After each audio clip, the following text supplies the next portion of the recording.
He taught them how to hunt when they were just children. Now he credits them with saving his life. That's after he got lost and hurt. The 75-year-old hunter was found safe after two family friends found him very deep in the Sequoia National Forest. And now he's thanking God for sending them his blessings when he needed them the most. Fox 26 reporter Sophia Lesseos explains this miracle rescue right in our backyard. Sophia, let's hear it. Yeah, that's right, Liz and Monty. Juan Velasquez tells me that he tells me that the only two people actually in the world that were able to save him were his proteges that he taught how to hunt as children. And it turns out he was right. Juan! Racing against time. That's what Ignacio Saldana Jr. says he felt he was doing while he was looking for a lifelong friend and mentor who got lost while hunting in Sequoia National Forest. I was not losing hope. I was just running out of time. That was my worry. Juan Velasquez, a 75-year-old hunter from Riverside County, came up to Sequoia to go hunting with his friends. But Velasquez got separated from the group while he killed a bear early Sunday morning. It was terrible. It was terrible. I thought I wasn't going to make it. I thought it was going to be a small hike. When I got in, I didn't take my knife, radio, matches, lamp. I had no phone, no radio, nothing. Just my jacket and what I was wearing.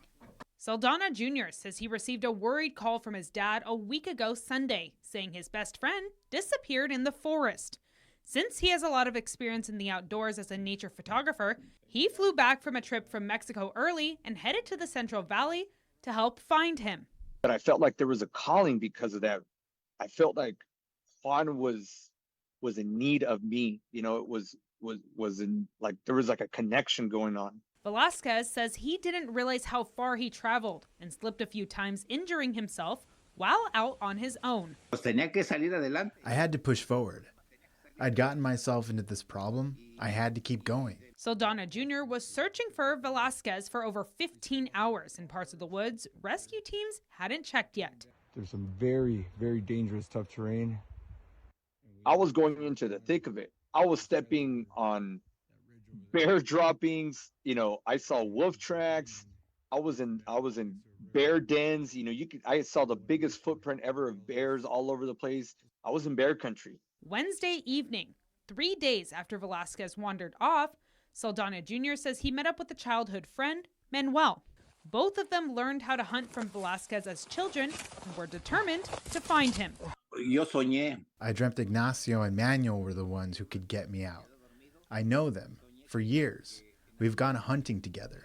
They're stubborn about hiking. Then, Manuel says he spotted smoke in the west-northwest area of Sequoia, and they both headed that way Thursday morning.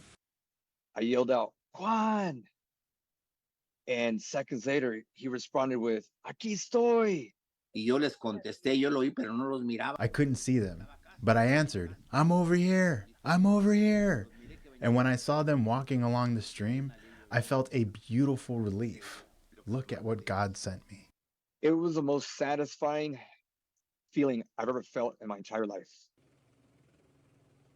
Knowing that I thought I lost my friend. You know, I lost this family member of mine.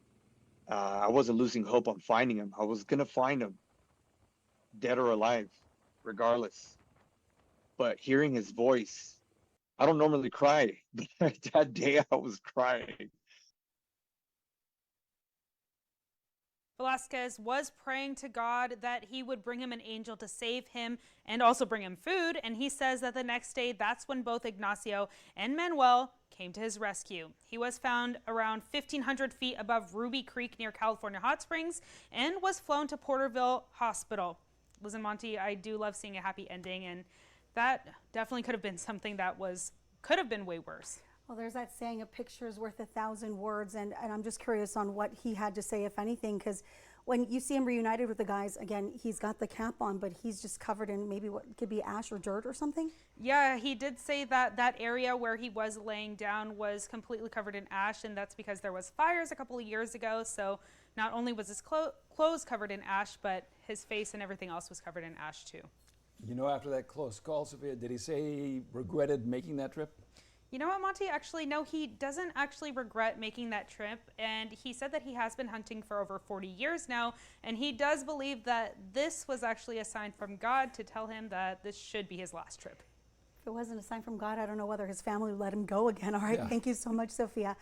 Velasquez is now back home, but is still suffering, he tells us, from liver and kidney damage, as well as a broken finger. He also says he hurt his hip, his head, and his feet and his legs while he was out in the woods for 4 days. Lucky man.